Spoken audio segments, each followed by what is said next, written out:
Bonjour messieurs, dames. Nous allons vous parler aujourd'hui donc de la drogue du violeur. Je vais vous lire un article donc sur l'affaire en cours de l'affaire Joël Guerriau, un député en France. Donc je vous commence la lecture. Affaire Joël Guerriau. On ne comprend pas, se désolent les habitants de l'ancien fief du sénateur. Le sénateur Joël Guerriau, soupçonné d'avoir drogué une députée en vue d'une agression sexuelle, a été mis en examen. Les habitants de la ville où il était maire sont stupéfaits. Le sénateur de Loire-Atlantique, Joël Guerriau, a été mis en examen vendredi 17 novembre au soir et placé sous contrôle judiciaire, après la plainte de la députée du même département, Sandrine Josso. L'élu l'accuse de l'avoir drogué à son insu en vue d'une agression sexuelle. Le sénateur Horizon nie en bloc, même s'il reconnaît qu'un stimulant était bien présent dans le verre de sa collègue. Mais il s'agit selon lui d'un accident. Il explique avoir versé la poudre pour son usage personnel, puis d'avoir changé d'avis et d'oublier de laver le verre. Le parti Horizon s'est réuni samedi matin et a décidé de le suspendre immédiatement. Bien évidemment, il est très facile pour tout auteur non présumé coupable ou présumé coupable, pour ce qui est de la loi en France, très facile de nier les faits. Après, l'enquête le déterminera, mais en l'occurrence, là, nous avons affaire à la fameuse drogue du violeur, plus ou moins établie pour le moment, d'après les médias. Je vous continue l'article. L'affaire a déjà fait réagir à Saint-Sébastien-sur-Loire, au sud de Nantes, où Joël Guerriau a été maire pendant 22 ans. Donc bien sûr, les médias ont recueilli les réactions d'habitants, pour la plupart stupéfaits. Bien évidemment, ça touche un député, ça touche notre République, ça touche notre démocratie. Bien évidemment, moi-même, tout le monde peut être très surpris. Bien évidemment, les faits ne sont pas encore avérés, mais l'enquête l'établira, comme je vous l'ai déjà dit antérieurement. L'affaire Guerriau est en effet le sujet de conversation dans les rues de la ville, car le sénateur y est très implanté. Il a été élu maire pour la première fois à 37 ans, en 1995. Il était très très bien, assure Solange, une femme qu'il a soutenue plusieurs fois lors de ses campagnes. Joël Guerriau, 66 ans, a été réélu en septembre dernier, sénateur de Loire-Atlantique pour la 3e fois, sous l'étiquette d'Horizon. Le parti d'Édouard Philippe. Parti politique, bien évidemment, puisque nous sommes là sur une affaire politique, donc entre députés, donc c'est assez important quand même. D'où également la gravité du sujet, bien évidemment. C'est terrible, j'en ai honte, se désole cette habitante. Selon son avocate, la députée Sandrine Josso était prise d'un malaise après avoir bu une coupe de champagne. Elle a alors aperçu le sénateur se saisir d'un petit sachet contenant une poudre blanche et aurait compris qu'il était en train de la droguer à son insu. Bien évidemment, il faut bien sûr, je vais vous le dire ultérieurement, toujours surveiller. On mange, on boit. Rappelez-vous, dans l'Antiquité, au Moyen Âge, les rois, les empereurs, les reines et les courtisans qui avaient donc un goûteur pour éviter de se faire tuer indirectement par les drogues. Par les drogues, bien sûr, dans l'éventualité d'un crime, pour neutraliser ou éventuellement se débarrasser de la personne gênante, politiquement ou amoureusement parlant. Souvenez-vous. Donc je continue l'article.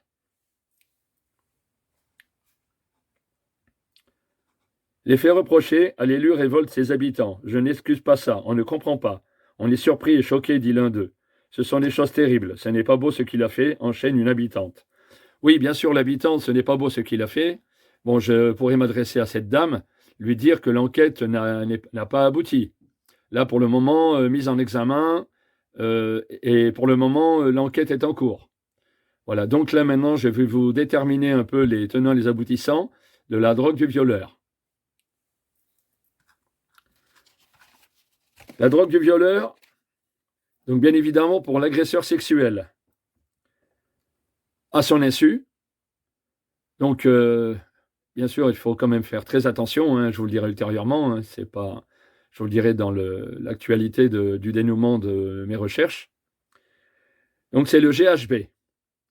Donc bien sûr déterminé en 1990, qui peut donc s'administrer dans les boissons ou par seringue hypodermique, je vais vous en parler ultérieurement.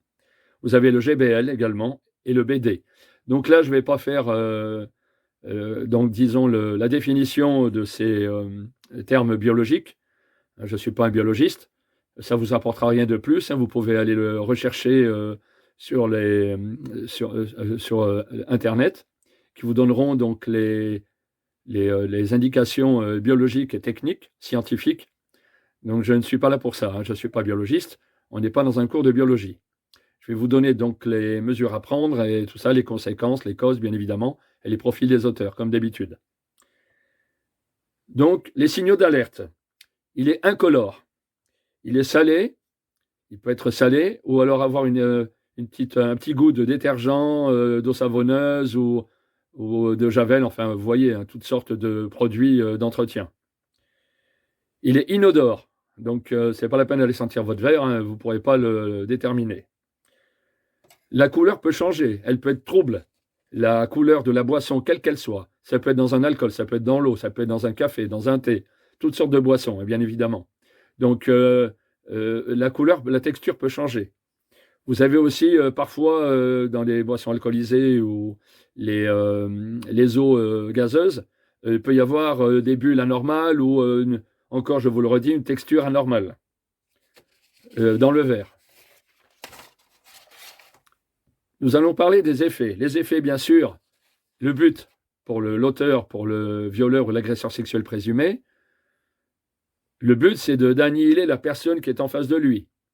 Donc, ça peut être toutes sortes de personnes, son entourage familial, son entourage d'amis. Là, on est sur un entourage de collégialité, puisque c'est deux députés, hein. Une députée, un député, hein. Le député, l'auteur, la députée, donc la victime. Donc, ça peut être toutes sortes de personnes. Souvent, bien sûr, je vais vous le redire ultérieurement, souvent des gens qui sont mis en confiance. Donc ça permet, cette drogue du violeur, proprement dit, ça permet donc pour l'auteur, bien sûr, de soumettre sa victime sans volonté, inconsciente, bien sûr manipulable. Pour les effets pour la victime, donc vous avez la vision, vous avez un problème de vision, une cécité. Ça peut être toutes sortes, hein, un effet d'optique déplacé, enfin, je ne vais pas rentrer dans les détails. Hein. La mémoire, bien sûr. La mémoire, vous ne vous souvenez pas des faits passés de la nuit dernière ou de la journée passée. Donc là, vous restez dans l'expectative de savoir est-ce que vous avez été violé. Madame, bien sûr, plus précisément, on peut dire que ça peut être un homme, mais souvent les affaires que j'ai vues, parce que j'étais fonctionnaire de police, je vous le redis sur cette vidéo, en commissariat, c'était surtout les femmes. Voilà. J'ai rarement vu ces drogues du violeur sur les hommes. Rarement. Même pas du tout. Voilà, c'était pour pas, je vous ai donné rarement, pour pas prendre position. Parce que je suis prudent dans ma vidéo. Donc, vous voyez, j'ai pas oublié les messieurs. Ni les enfants, d'ailleurs. Les enfants, attention, les adolescents, les adolescentes. Donc, de tout ordre. Et bien sûr, avec les circonstances aggravantes, si on a affaire à handicapé mental, handicapé physique ou autre. Personne qui ne peut pas exprimer sa volonté par un manque de psychique. Voilà, donc attention. Pour messieurs les auteurs, bien évidemment, les circonstances aggravantes. J'en parlerai plus tard. Donc, je vous le dis, donc vous avez aussi des vertiges. Le but aussi de l'auteur, c'est d'annihiler toute résistance par rapport à la victime. La résistance physique, bien évidemment, elle ne peut pas se défendre. Donc, bien sûr, elle est à la portée de l'agresseur sexuel ou du violeur. Elle peut également provoquer la somnolence. Vous avez envie de dormir. Euphorique, un état euphorique, bien sûr aussi. De la fatigue. En général, tous ces symptômes se suivent. Là, donc, je vous dis, dès que vous avez un comportement, des sensations anormales, faites vite.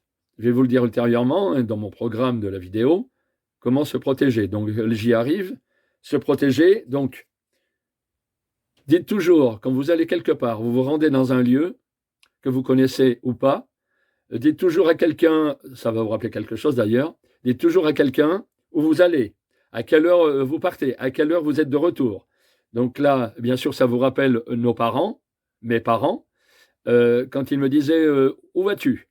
Je veux que tu reviennes à telle heure, je veux savoir où tu es. J'ai même vu parfois mon père ne pas dormir tant que j'étais pas arrivé. Là, c'est quand j'étais adolescent. Adulte, après, bon, il était un peu plus confiant, mais je peux vous dire qu'ils n'étaient pas rassurés, mes parents.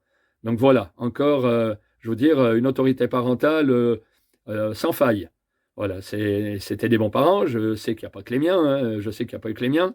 Donc je vous dis, voilà, la réalité des choses, même si on peut faire confiance en la personne, toujours donc la prévenance et savoir où on va, d'où on vient, et l'heure d'arrivée, l'heure de retour. Très important, ça assure votre sécurité. Éventuellement aussi, bien sûr, bien évidemment, ne pas être seul. Essayez d'être accompagné. Eh bien sûr, dans une histoire amoureuse que vous commencez, ça va être difficile. Donc, on en revient au chapitre, enfin, à la phrase précédente, antérieure. Comme quoi, vous devez donc prévenir quelqu'un du lieu où vous êtes, l'heure d'arrivée, de retour. Voilà, donc on ne peut pas être toujours accompagné. Hein. On a quand même une vie privée, donc on ne peut pas être toujours avec un chaperon, entre guillemets. Faites attention quand vous êtes au sein de l'établissement ou dans le lieu où vous vous trouvez, avec les personnes avec qui vous vous trouvez ou la personne avec laquelle vous êtes. Soyez vigilants, vigilants. Faites attention aux gestes des personnes qui vous entourent. Faites attention aux gestes même des gens amicaux, des gens que vous connaissez quasi parfaitement. On ne sait jamais. Voilà, le risque zéro n'existe pas. Ne faites confiance à personne quand vous êtes dans une fête avec des boissons, alcoolisées ou non. Faites très attention. Soyez prudentes, mesdames. Voilà, je m'adresse surtout aux dames, bien évidemment. L'environnement. Surveillez, soyez vigilants. J'en reviens à la vigilance. L'environnement. Les partenaires, les accompagnants, les gens qui sont autour de vous, quels qu'ils soient, jeunes, vieux, femmes, hommes, enfants, adolescents.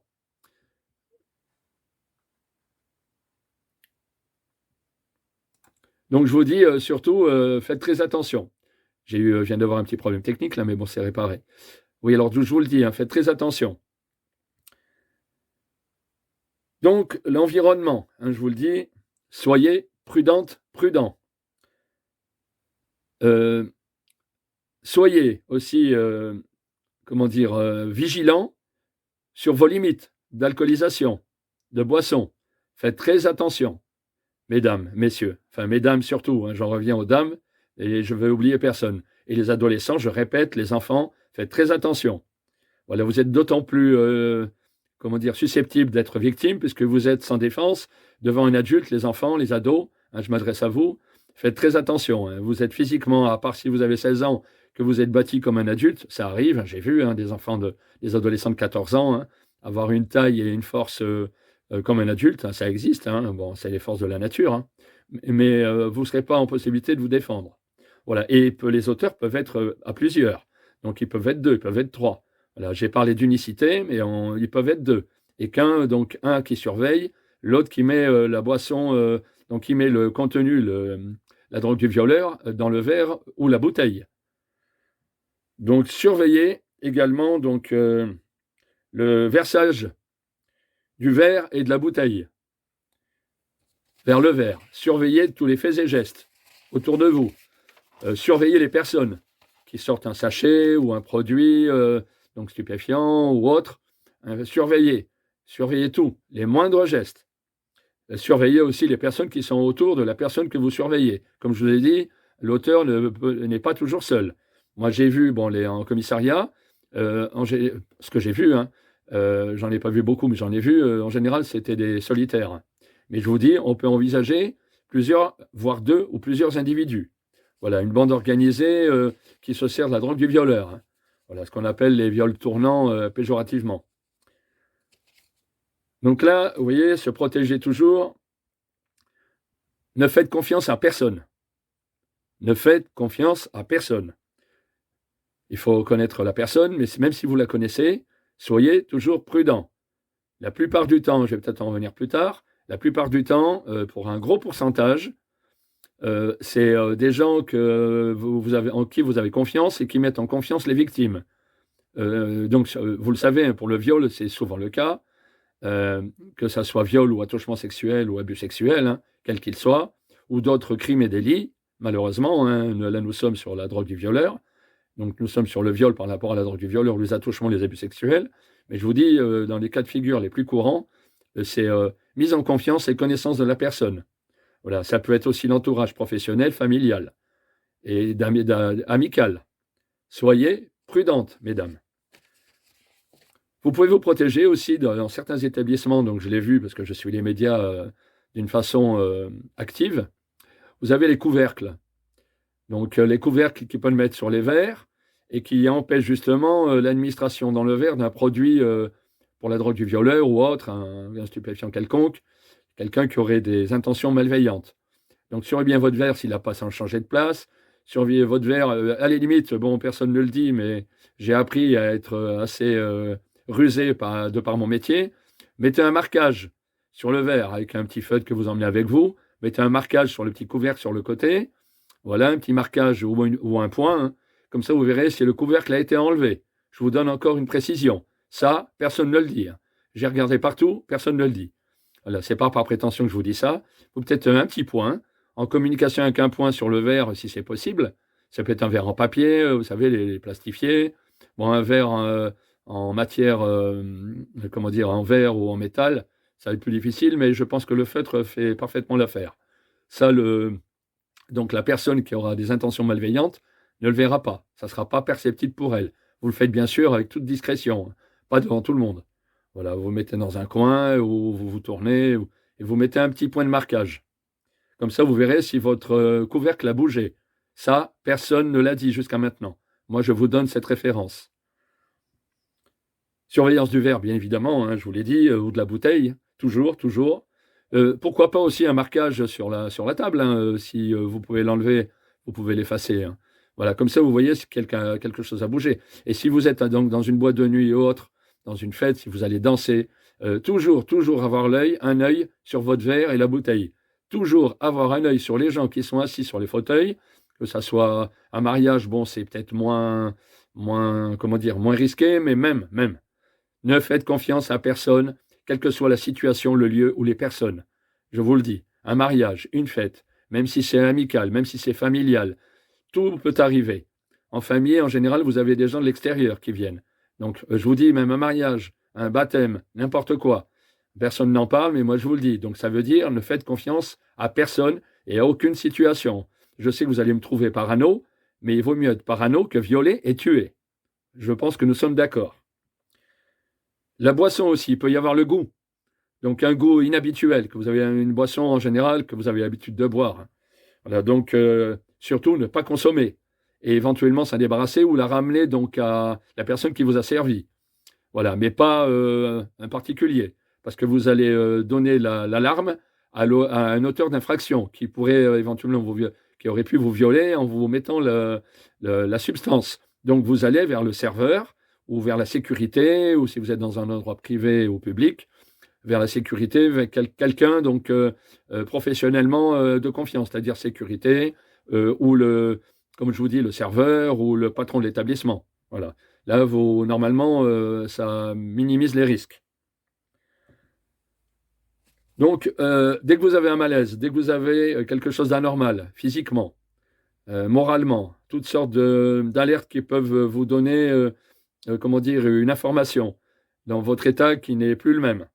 Donc, vous alertez, bien sûr, avec discrétion, bien sûr, et vous vous isolez, vous vous enfermez dans un coin avec votre téléphone, vous appelez, donc aide à la police, aide à une personne, votre mère, votre père, bon là déjà, je pense que la confiance est quand même marquée, personne d'autre, je vous l'ai dit, ne faites confiance à personne, hein, votre père et votre mère, ils vous ont donné la vie, donc déjà, ça minimise vraiment le cas de figure pour l'auteur pour les risques, hein, pour les risques notoires. Donc je vous dis, la police, la gendarmerie, qui que ce soit, même sapeurs-pompiers, qui que ce soit, des professionnels de la sécurité, ils vous diront quoi faire, ils ont une formation, comme je l'ai eu également. J'ai une formation, bien sûr, sur le terrain par mes missions, par mes interventions. Pour ça, je vous ai donné quelques petits points de détail que personne ne pense, bien évidemment, puisque moi, j'ai donné ces conseils à à des gens avant qu'ils soient victimes. Et malheureusement, il était trop tard avec des victimes pour pas. Parce qu'en général, j'ai remarqué les victimes d'infractions, comment dire, quand j'étais en commissariat, j'allais dans les tribunaux. Malheureusement, je ne sais pas, c'est malheureux. C'est souvent les mêmes victimes. Voilà. Il y a des victimes qui réagissent, qui se méfient, mais vous avez des victimes qui ont moins de, on va dire, de caractère moral, social. Et en général, c'est souvent les mêmes. Voilà, il y a des récidives sur les mêmes victimes. J'ai toujours ça trouvé étrange, mais j'ai trouvé plus ou moins les causes, comme je viens de vous le définir. Donc, aide à la police et à la gendarmerie, un appel téléphonique discret, hein, sans crier, sans parler fort, surtout si vous êtes dans un WC, dans des toilettes ou enfermé dans un lieu. Ne donnez pas l'alerte à l'auteur éventuel qui pourrait vous écouter derrière la porte ou autre, ou à vous avoir suivi. Faites attention de ne pas être suivi par une personne. Voilà. Donc, allez très rapidement, en courant même s'il le faut. Bon, vous allez alerter, oui, bien sûr, mais comme ça, vous êtes sûr de ne pas être suivi, surtout si vous êtes seul avec la personne, avec l'auteur présumé. Attention. Donc là, prenez la fuite, hein, si vous le pouvez. Voilà. Et battez-vous tant qu'il y a encore temps. Essayez de vous défendre, parce qu'il peut être possible que vous n'ayez aucune forme de défense et aucune forme de fuite. Alors pensez-y. Ou aller, quand vous allez dans un endroit que vous n'êtes pas en confiance dès le départ, bien sûr, le port est interdit sur la voie publique, tout ça, mais prenez une petite bombe lacrymogène. Ça pourra aider. Si vous voyez que ça ne va pas, ben, n'hésitez pas, hein. Si vous allez mal, de toute façon, vous serez, hein. Si c'est d'ordre médical ou d'ordre malveillant, vous allez vite le sentir, hein. Si vous avez des maladies, si vous prenez des médicaments et tout, vous verrez vite la différence. Là, vous serez alerté. Alors, bien sûr, je vous ai dit, ne faites confiance à personne, hein. Alertez la police, gendarmerie, les ambulances, la sécurité de l'établissement, les pompiers. Alors, surtout, je vous dis, souvent, je vous le redis encore, malheureusement, les auteurs connaissent souvent les victimes. Donc la mise en confiance, j'y reviens, je vous le dis plusieurs fois pour que ça reste bien ancré dans votre mémoire. Se protéger, bien sûr, signaler, hein, comme je vous l'ai dit, par téléphone, et rapidement, bien sûr, parce que là, malheureusement, j'ai vu le cas dans un commissariat. Si les effets sont dissipés et tout, ça va être difficile de prouver l'auteur du, comment dire, l'agressivité, le viol, par l'auteur et tout. Il peut y avoir consentement, surtout si vous êtes dans un lieu, le domicile de l'auteur, ou dans votre domicile que vous avez accepté l'auteur, vous allez avoir d'énormes difficultés devant les tribunaux à prouver que vous êtes victime. Voilà, j'ai malheureusement vu, je vous le dis en commissariat, j'ai été présent donc, quand nous avons interpellé l'auteur, après avoir eu bien sûr la victime dans le commissariat, il avait le sourire aux lèvres. Oui, ça va vous choquer. Parce qu'il savait très bien, on a même pensé avec mes collègues que c'était un habitué, un récidiviste. C'était un homme d'affaires qui faisait beau genre ou bon genre, et un homme correct sous tout rapport, physiquement on peut dire beau, donc d'un certain âge, 40-50 ans, vous voyez, je vous le donne, hein, je ne vous donne pas son nom et son prénom bien évidemment, hein. Je suis tenu, malgré que je ne sois plus en activité, par la réserve de les missions que j'ai effectuées auparavant, je m'y tiens. Donc je vous dis, il avait le sourire aux lèvres, il savait très bien que la victime allait avoir des souffrances à prouver qu'elle était victime et qu'il n'y avait pas de consentement. Elle nous a dit qu'il lui semblait qu'elle avait été violée, qu'elle avait des sensations physiques et compagnie, comme quoi elle se souvenait plus, donc bien sûr, de ce qui s'était passé, mais qu'elle avait des ressentiments physiques étranges. Donc de là, et on voyait donc la personne, l'individu qu'on avait interpellé, on peut bien savoir s'il était auteur, bien sûr, hein, mais je vous dis, il est sorti du commissariat, bien sûr remis en liberté, en attente du jugement, et parce que justement, il n'y avait pas les définitions pour le mettre en garde à vue et pour le garder en dépôt en attente de l'affaire. Bien sûr, il y a été ordonné de ne pas approcher la victime, hein, sous aucun prétexte. Voilà, mais je vous dis, là, c'est très, très délicat. C'était à l'époque. Alors peut-être que depuis, les événements dans les commissariats ont changé, les façons de procéder. Vous voyez, c'était pas très, on va dire, je peux pas juger non plus les formes de l'époque, mais ou les formes comment dire, d'intervention de mes collègues à l'époque qui étaient chargés de l'affaire, hein. Je n'en étais pas chargé, moi j'étais observateur, j'étais là pour surveiller à l'époque, hein, puisque j'étais interpellateur, on m'avait missionné pour aller chercher l'individu, hein, pour aller l'interpeller à son domicile. Donc je vous dis, j'étais très méfiant, je l'observais bien sûr, pas de coup de téléphone, pas ceci, hein, juste avant son audition, hein, bien sûr, hein. Donc je vous dis, oui, je vous donne les détails, hein. Mais je vous dis, il avait le sourire aux lèvres. Donc je vous le redis, pour moi, je juge peut-être trop vite, mais pour moi, ça avait l'air d'être un récidiviste. Il savait très bien ce qu'il faisait. Donc signaler, hein, je vous le redis, hein, signaler rapidement, parce que bien sûr, la drogue peut se dissiper rapidement. Donc pour le certificat médical, pour les examens, bien sûr, les examens et l'enquête, bien évidemment, si on ne trouve rien, si c'est dissipé, ça va être difficile de prouver donc que ça a été fait à votre insu et que vous avez été violé ou abusé sexuellement, attouchement ou autre. Donc c'est le certificat, bien sûr, les auditions qui vont déterminer la fin de l'enquête pour, bien sûr, mettre l'auteur sous les verrous et que vous soyez réellement victime. Je vous dis, vous pourriez avoir des personnes de sexe féminin ou de sexe masculin qui simulent des viols. Je l'ai vu donc en police. Je l'ai vu, les simulations. Mes collègues féminines, d'ailleurs, qui étaient très perspicaces, surtout pour les femmes, elles me mettaient en garde. Voilà, elles me mettaient en garde parce que, bien évidemment, j'ai beaucoup de sensibilité. Mes collègues aussi, hein, attention, je vous rassure. On avait beaucoup de sensibilité. J'avais beaucoup de sensibilité au sein de ma profession. Il fallait être ferme dans les moments où ça dégénérait et il fallait aussi, avec les victimes, être très attentionné et savoir être le caméléon, savoir s'adapter. Donc, bien sûr, il y a des collègues féminines, et je les remercie encore aujourd'hui sur cette vidéo, qui me mettaient en garde sur ma sensibilité par rapport à la victime, hein, quand je traitais les affaires ou je prenais des auditions, ou quand je commençais à traiter l'affaire à l'arrivée de la victime. Alors, vous savez, bon, je vous donne un détail, hein. J'ai une fois dans un commissariat, j'ai été violé, elle pleurait, tout ça, vous savez, tout est possible, hein. Voilà, les fausses victimes, ça existe. Après, à la police, à la gendarmerie d'opérer l'enquête, d'arriver donc à définir s'il y a vraiment eu une infraction. S'il y a eu consentement, il n'y a plus d'infraction. Voilà. Mais vous avez aussi des gens qui, comme je vous dis, des fausses victimes, hein, qui viennent donner,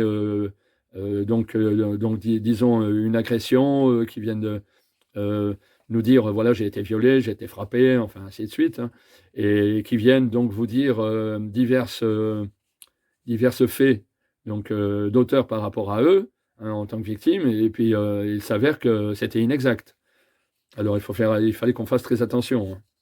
Voilà, c'est mieux de travailler pour une affaire qui a un dénouement qu'une affaire où le dénouement, il n'y a pas eu d'infraction. Voilà, c'est du temps perdu, c'est tout ce qu'on veut, sauf bien sûr une affaire pénale. Alors les causes, bien sûr, les causes pour l'auteur, la misère sexuelle, la déviance sexuelle, la perversité sexuelle, la facilité de s'approprier sexuellement un être, dans l'intention, bien sûr, pour un plaisir inassouvi pour l'auteur, et la victime, bien sûr, vous avez donc, je vous dis, la déviance et la perversité de faire mal, éventuellement, pendant l'accès sexuel ou autre. Voilà, c'est détruire, c'est anéantir l'être qui est en face d'eux, la personne. Donc les modes opératoires, hein, toutes les boissons, ainsi que les seringues hypodermiques, hein, vous avez entendu, il y a eu un panel d'informations médiatisées au niveau des piqûres, des petits coups de piqûre dans les cuisses ou les fesses ou quoi que ce soit. Et la plupart du temps, vous avez vu à la télévision, par les médias télévisés ou autres, souvent des jeunes filles, dans les boîtes de nuit, les établissements publics. Pour les victimes, bien sûr, j'y reviens, donc alerter, vous mettre en sécurité dans un lieu fermé derrière vous, hein, si vous le pouvez, ou vous mettre au milieu de la foule, hein, que les gens ils vous voient si vous tombez, si vous perdez la conscience. Déjà, il y a des gens qui vont être autour, donc l'auteur, à un moment donné, bien sûr, il va prendre la fuite, il va dire, bon, elle est en bonne position, moi je ne peux plus intervenir, je ne peux plus commettre mon méfait, donc ça va arrêter donc la commission de l'infraction, hein, parce que l'auteur il ne pourra pas aller au bout, hein. Je vous dis, si vous n'avez pas de possibilité d'enfermement dans un endroit, mettez-vous au milieu de la foule, dans un endroit où les gens sont réunis, et puis ils vont bien voir que vous allez mal, ils vont appeler la police ou les sapeurs-pompiers ou la gendarmerie. Donc c'est, on peut dire, un effet d'enfermement humain. Voilà, je vous donne ça parce que si vous n'avez pas de possibilité de fuite ou autre, si vous êtes déjà bien avancé, malheureusement, dans votre faiblesse par rapport à la drogue du violeur ou un stupéfiant ou une drogue quelconque, donc mettez-vous, ou des gens en qui vous avez plus confiance, mais pas une seule personne. Mettez-vous dans un groupe. Ils vont voir que vous allez mal, ils vont faire appel aux sapeurs-pompiers, police, gendarmerie. Donc l'auteur des faits qui sera à proximité, il ne va pas continuer ou il va se sauver. Voilà, pour pas qu'on l'identifie, ou s'il sera identifié plus tard, bon, il sera mis en examen, bien sûr. Voilà, donc vous avez les centres de consultation La Vie aussi, pour ce genre d'affaires. Alors je vous donne LAVI, alors je répète en alphabet international, centre de consultation La Vie, alors L comme Lima, A comme Alpha, V comme Victor, I comme India. Voilà, pour que vous compreniez bien les lettres. Donc vous avez les numéros de téléphone dans les médias, par Internet et autres. Sinon par les hôpitaux, police, service police, gendarmerie. Ou voir les médecins ou sapeurs-pompiers. Bon, voilà, j'y reviens d'ailleurs, puisque aller voir médecin traitant, bien sûr, certificats médicaux à l'hôpital, en urgence, hein, bien sûr, pour que, je vous le redis encore, que les effets ne se dissipent pas. La famille, bien sûr, si vous n'avez pas d'autres possibilités, ou les proches. Attention, les proches, à condition qu'il y en ait au moins deux, pas une personne seule. Hein, je vous dis, ne faites confiance à personne. Voilà. Alors, la prévention qui se fait ou souhaitable. Vous voyez, je vous donne les deux versions. L'enseignement public, bien évidemment, c'est une priorité, ou l'enseignement privé, c'est une priorité. Alors, sous forme de vidéo, ça serait très intéressant. Les profs, les professeurs, les enseignants. Donc, je pense qu'ils font leur travail auprès de, de la sensibilisation et de la prévention au sein des établissements scolaires, hein, puisque je vous ai fait une vidéo sur le harcèlement scolaire. Il peut être sexuel également, donc je vous en ai fait part dans une autre vidéo. J'y reviens. Donc, toujours, bien sûr, l'enseignement primordial, important. Vous avez aussi la famille, bien évidemment, l'éducation, la morale. En général, c'est là où l'enseignement sur la morale et l'éducation se fait le plus, hein, puisque nous sommes en famille. Donc là, il y a une mise en confiance sur l'éducation, la morale de la part de l'enfant envers l'adulte. Donc, pour moi, il n'y a pas mieux. Donc, moi, j'ai eu mon éducation, la morale, la moralité que j'ai eue aujourd'hui et que j'ai toujours eue, je l'ai eue principalement par mes parents. Donc, je vous le dis aujourd'hui, je ne le pense même pas, je l'affirme, qui m'ont donné une très bonne éducation. Voilà, c'est dommage qu'ils ne sont pas là, je les remercierai. C'est juste pour la petite parenthèse, pour vous faire sourire. Les médias. Parce que quand même, pour vous faire sourire, bien sûr, j'y reviens, hein, ce n'est pas une maladresse de ma part, parce que nous sommes sur un cas de figure, le viol avec la drogue de violeur, c'est quelque chose de très très dur pour les victimes. Donc voilà, donc j'ai fait une petite parenthèse. Mais je vous dis aussi, bon là toujours, hein, la police, la gendarmerie, hein, pour la prévention, hein, police, gendarmerie. Donc moi, quand j'allais sur des sites ou quoi que ce soit, j'en parlais, brièvement, mais j'en parlais. Surtout, je vous dis, j'ai un grand intérêt pour l'enfance, l'adolescence. C'est des victimes potentielles, très faciles, les femmes, les personnes âgées, les femmes âgées. Donc bien sûr, comme je le savais que j'ai eu affaire à des auteurs, aux plus grands gangsters comme aux plus petits, donc j'ai eu un panel, de connaissances sur la criminalité assez importante. Sinon, je ne serais pas en train de faire cette vidéo. Voilà. Et donc, je vous dis, j'allais partout où je passais, dans les missions qui m'étaient affectées. J'essayais toujours de recadrer certains crimes, certains délits, et je mettais en garde, aussi bien dans mon milieu familial, professionnel, et là, dans les missions où j'allais. Dans le milieu familial, je n'arrête pas encore aujourd'hui, hein. Je donne beaucoup de conseils. Après, bien sûr, on y revient toujours, écouter ou pas écouter. On ne peut pas forcer une personne à vous écouter. Les personnes, il y a plus ou moins une confiance en elles. Les ados, aujourd'hui, malheureusement, il y a une question de l'adulte. Ils sont plus adultes que nous pour les époques en arrière.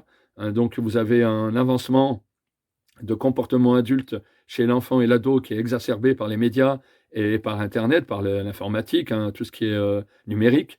Donc, après, je ne peux pas juger, mais est-ce que c'est une bonne chose ou une mauvaise chose? Là est la question, hein. Il y a beaucoup de psychologues qui se penchent là-dessus, de gens, des scientifiques également.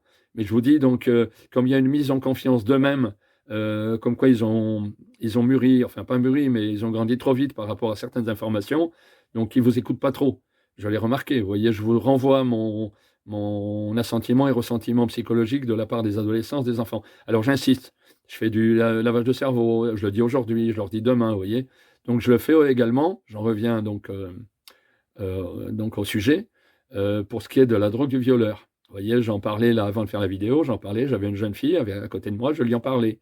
Voilà, mais j'ai bien vu qu'elle était plus occupée, c'est le cas aujourd'hui, malheureusement avec beaucoup d'adolescents. Vous voyez, j'en vous en parle dans cette vidéo parce que j'en suis profondément chagriné. Ils sont plus préoccupés par leur poste informatique, par leur téléphone portable que de vous écouter. L'adulte aujourd'hui est très peu écouté. C'est pour ça qu'il y a d'autant plus de victimes chez les ados et chez les enfants. Voilà. Donc parce que justement, la communication n'est pas là, l'écoute n'est pas là, ou elle n'est quasiment pas du tout, hein. Et quand elle est là, bon, je vous dis, ça va être de plus en plus rare.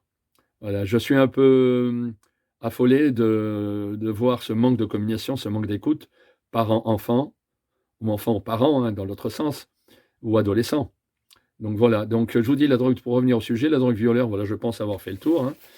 Et maintenant, bien sûr, on passe au pénal. Donc, les sanctions, excusez-moi, les sanctions, donc, bien sûr, au côté pénal, hein, pour les auteurs. Donc, c'est l'article 222, 24, jusqu'à l'article 222, 30. Donc, c'est l'atteinte à la vie et à l'intégrité physique, voire sexuelle.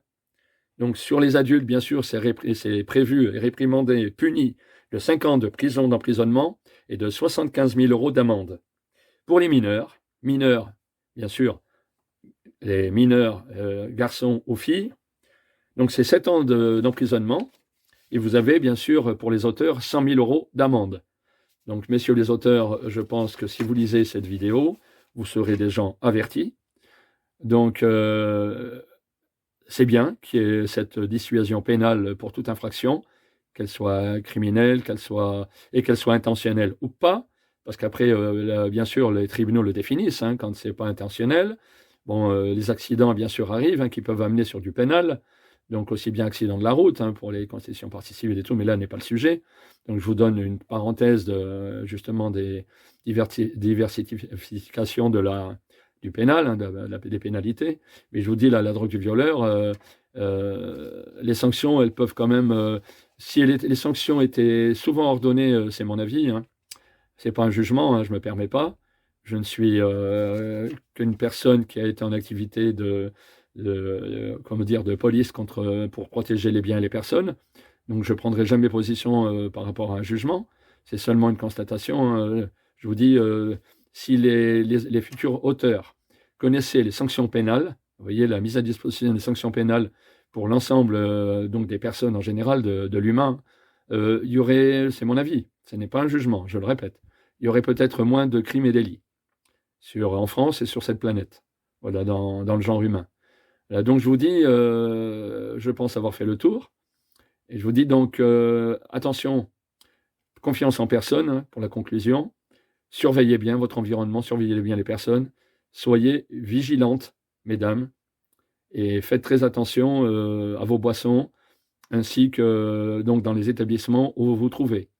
Et n'hésitez pas à avertir les gens autour de vous où vous vous trouvez et à quelle heure et les heures de vos déplacements. Merci, je vous souhaite donc une bonne journée ou une bonne soirée pour certains. Au revoir, merci. Et n'hésitez pas à aller sur notre site cqconseil.com pour avoir d'autres renseignements, et vous aurez un panel également d'informations concernant d'autres crimes et délits.